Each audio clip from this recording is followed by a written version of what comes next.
Hello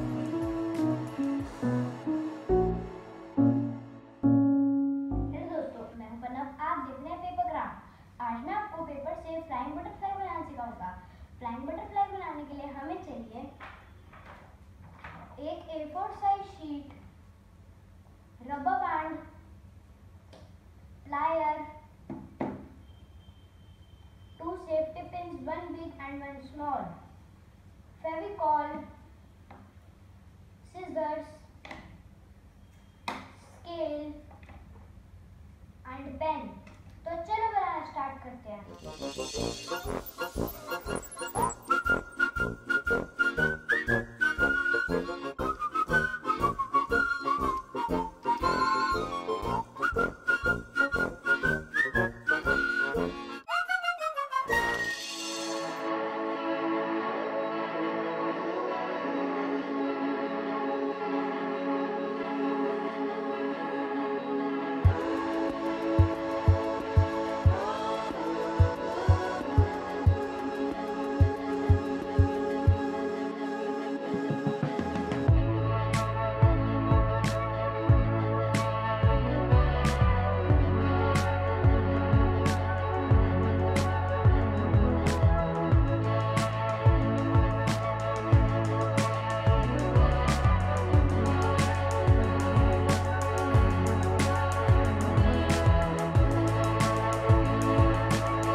इसी के साथ हमारा फ्लाई बटरफ्लाई तैयार होता है। अगर आपको मेरी वीडियो अच्छी लगे तो मेरी वीडियो को लाइक कीजिए, शेयर कीजिए,